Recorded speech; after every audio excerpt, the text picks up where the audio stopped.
Let me show you why I stopped paying for all my other sample libraries. This is Arcade by Output. This thing has... Today's story is about one of the most haunted rooms in the world and what happens when you go inside of it. Now, this particular account is from 200 years ago, but the legend of what goes on inside of that room is still very much alive today. However, before we get into that story, if you're a fan of the strange, dark, and mysterious delivered in story format, then you've come to the right place because that's all we do and we upload once a week. So if that's of interest to you, please sneak into the like button's bathroom and replace their toothpaste with Novocaine. Also, please subscribe to our channel and turn on all notifications so you don't miss any of our weekly uploads. Okay, let's get into today's story.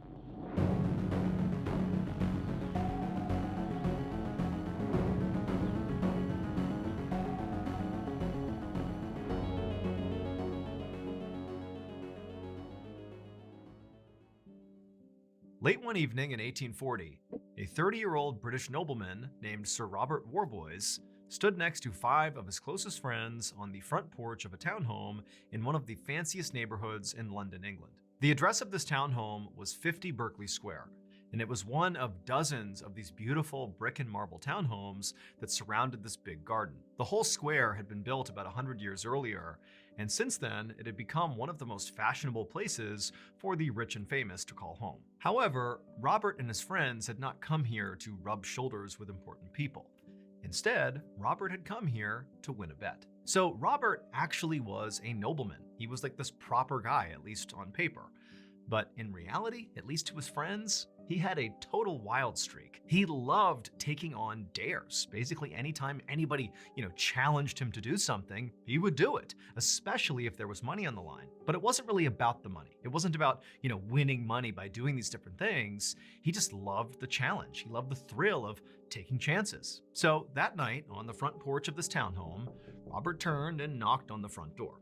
And then as soon as he did, he turned back and looked at his friends and grinned at them.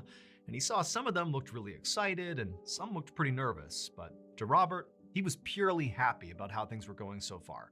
Because he knew, come tomorrow when this whole thing was done and he had won his bet, he would have a great story to tell. A few seconds later, the front door of the townhome swung open and this middle-aged man stepped outside. His name was Charles Benson, and while Robert and Charles did know each other, they were not close friends. They actually only knew each other because they both were members of the same exclusive gentlemen's club in London. Plus, pretty much everybody in London had at least heard of Charles because of all the rumors swirling around about what went on inside of his townhome. Even though Robert had told Charles that on this night he and his buddies were coming to his townhome for this bet, even though he had clearly told him, Charles still seemed very surprised to see Robert standing there. But Robert nonetheless was like, "Hey Charles, how are you? I'm here for the bet." And Charles basically didn't react. He just stared at Robert with this very concerned look on his face and just said, "Are you sure you really want to do this?" And Well, Robert, who knew what he was is that not referencing, just listening? kind of What's looked he down at the saying? pistol on his hip and said, "Yeah, I'm sure." A few minutes later, Robert and his 5 friends were inside of Charles' townhome in the dining room, sitting around a Which table, one? while Charles had gone upstairs to get something. And as they sat there, Robert kind of looked around the room at his friends, and he could tell they were clearly more nervous about this than he was. And so he tried to, keep the mood light by making some jokes and kind of downplaying what he was about to do, but it was like no matter what he did, Is he you from could just the- tell his friends were very uneasy about what was going to happen here. And then a moment later, they heard the sound of Charles coming down the stairs. And Charles, he came in the kitchen, still with a very serious look on his face, and he walked up to them and he reached in his pocket and he pulled out this old iron key and he placed it in the middle of the table. And as soon as he did that, the room went completely silent and everybody just stared at this key. And then Charles eventually broke the silence and explained to the group that over the last 10 years of living in this townhome, he had only used that key maybe 2 or 3 times total. And when the key was not in use, Charles said he actually hid the key just to make sure it never wound up in the wrong hands. But now, again with that somber look on his face, Charles looked over at Robert and said, "If you're really sure about this, the key is yours to take." And Robert, with no hesitation, reached out and snatched the key, showing his friends and showing Charles that he was not about to get cold feet. A couple of minutes later, all the men stood up from the dining room table, and then Charles led the group up the thin, narrow, creaky staircase to the second floor. When they got to the second floor, Charles led them down this narrow hallway that came to a stop in front of this closed door. At this point, all 7 men were kind of crowded together right in front of this door. But it was obvious that even though Charles lived in this townhome, he was sort of hesitant to get even close to this door. Like he really didn't want to be anywhere near it. Also, all of Robert's friends were sort of reacting the same way too. I mean, they were the ones that actually dared Robert to do this in the first place. But now that they were actually here, about to go through with it, they were looking at Robert like he was totally insane. And also they were kind of hoping that, maybe he would just back out and they could just leave. But Robert did not seem remotely like he was about to back out. He had a very determined look on his face, and as everybody else was kind of cowering away from this door, Robert stepped up, reached into his pocket, pulled out that iron key, and put it into the lock. And as he began to turn the lock, everybody else took steps farther away from him. And then he pulled open the door, and as he did, everybody gasped, and Robert even took a step backwards. But when Robert actually looked through the now open doorway, he just laughed, because it was just a normal bedroom. It was filled with all this old but very expensive looking furniture. On one side of the room was this big wooden dresser with a huge round mirror above it, and then on the opposite side of the room was this big 4-poster bed. And right above this bed, dangling down from the ceiling, was this red ribbon. Now, Robert knew that in a rich nobleman's house, there were ribbons like this one that are known as bell pulls. A nobleman could pull on that lever, and it was connected to a pulley system that rang a bell down in the servants' quarters. And when the servant heard that bell, they would see what room it was coming from, and they would go up to the room to see what the nobleman needed. And so after taking in the sight of this bedroom, Robert took a confident step into the room. And as soon as he did, Charles reached out and grabbed him by the wrist and said, "Hey, Robert, this is your last chance to change your mind. Are you sure you want to go through with this?" And Robert kind of looked back at his friends and smiled and said, "I'm sure. I'll see you guys tomorrow morning once I've won the bet." Then Robert released Charles's grip on his wrist, walked into the room, turned, shut, and locked the door. At this moment, Robert's friends didn't really know what to do. They were still sort of shocked that Robert was actually going through with this. I mean, even by his standards, this felt particularly reckless.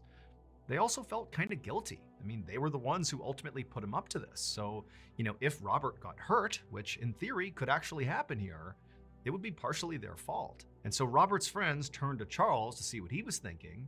And Charles had this very grave, resigned expression on his face.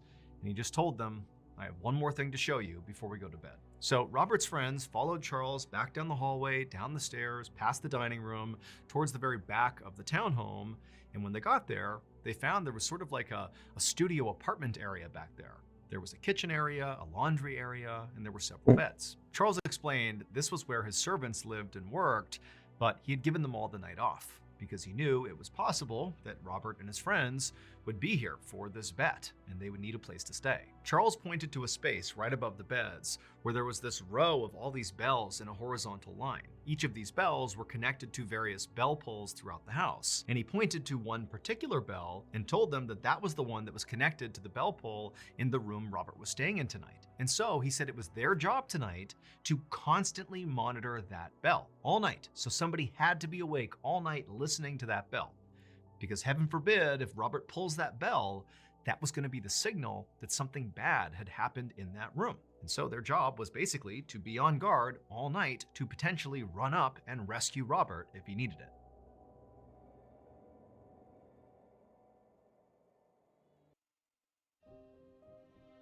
I'm sick of being welcomed to our own country. Labor and the coalition want net zero, zero jobs, zero prosperity. Last year, we launched our very first graphic novel, and it went great. I mean, it made the New York Times bestseller list, so thank you all so much for making that happen. But ever since this book came out, we have been hit with so many questions about, hey, when are you going to do another graphic novel? When's book 2 coming out? Well, I have an announcement to make. Check it out. We are doing a second graphic novel, and this is the official cover art. Here it is. This is MrBallen Presents Where Nightmares Live. It's going to have another set of 9 heart-stopping, strange, dark, and mysterious stories, and it comes out September 30th. but you can pre-order it right now if you go to book.ballenstudios.com. Also, there's a link right here and in the description below. There are some signed copies available, but they will go quickly. So please head on over to book.ballenstudios.com to pre-order a copy of our newest graphic novel. I know you're gonna love it. Check it out. Nightmares are waiting.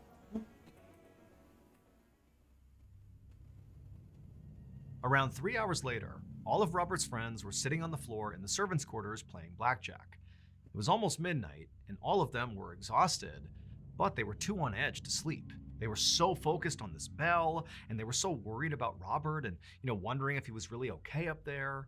And they also had become convinced that, maybe the bell would ring and they wouldn't hear it if they were making too much noise. And so they had made this decision to silently play blackjack and just focus exclusively on this bell. But it had really created a lot of extra tension in the room. They're basically all just staring at the bell, dealing one hand after another, paranoid it would go off, and wondering what would even happen if it did. And so hand after hand, the friends are playing blackjack, anxiously watching this bell being completely silent. And then suddenly they hear this sound that makes them all jump. But it wasn't the bell. It was a blood-curdling scream coming from upstairs. And for a moment, the friends just sat there in shock. And then they got up and began running out of the servants' quarters to see what was going on. And as they did, Robert's bell began ringing furiously, so loud it hurt their ears. And so they charge out of the servants' quarters and literally bump into Charles, who also is coming to figure out what's going on. And as a group, they begin running up the stairs to the second floor. And all the while, the bell is ringing furiously. There's screams coming from Robert's bedroom. And by the time they got to the second floor, suddenly everything went silent. The ringing stopped, the screaming stopped. They're in the second floor in that hallway, and it's just deadly silent. And up ahead of them is that closed door. And so Charles and the group, they begin walking down the hall, having no idea what to expect. And right as they're about to reach the door, they hear this loud bang sound. And then silence again. Seconds later, Robert's friends were at that door, pounding on it, screaming for Robert, come open the door, because Robert was the only one with the key. Oh my But goodness. Robert wasn't making any noise. The room was still totally silent. And so eventually the friends began kicking on this door to try to break it down. All the while, Charles is just kind of standing back in the hallway, watching this horrible thing unfold. And then finally, the friends manage to literally kick the door in. I mean, it's a 100-year-old house. The door gets kicked in, and the friends stumble into the room, and they look over towards the bedroom, and they all just freeze in shock. When Charles bought this townhome 10 years earlier, it came with a very dark backstory. The previous owner had apparently kept his violent and psychotic brother locked up inside of this second floor bedroom where Robert was. And after this brother died inside of this room, all these strange and frightening things began happening inside of this room. People began hearing these awful wailing sounds coming out of this room when nobody was in there.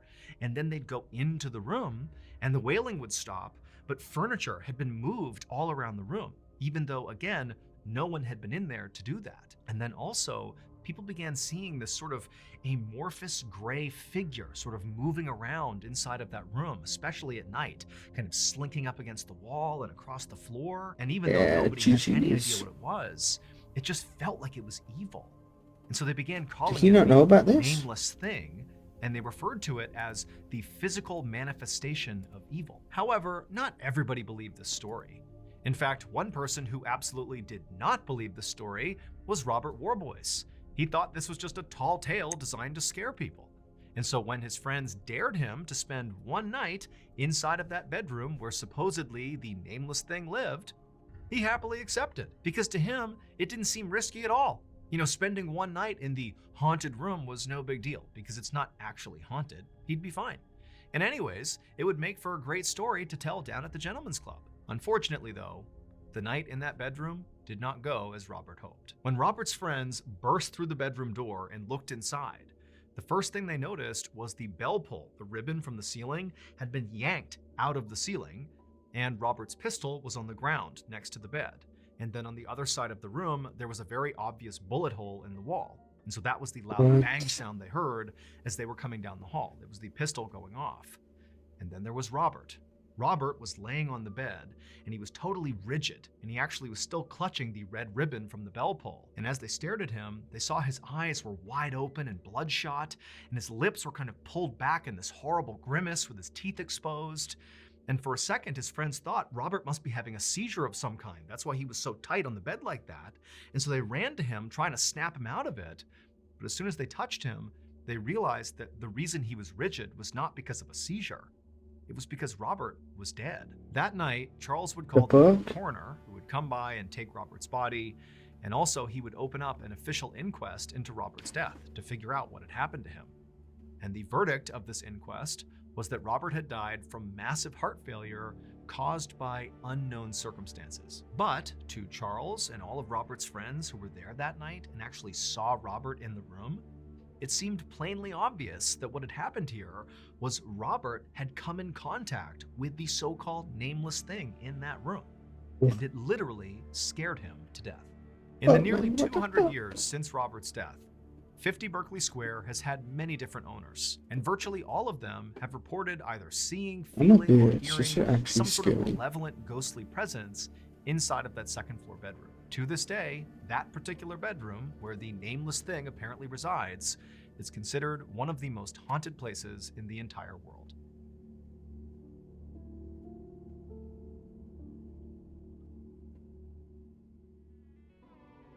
In case you haven't heard yet, our newest graphic novel, MrBallen Presents Where Nightmares Live, is available for pre-order right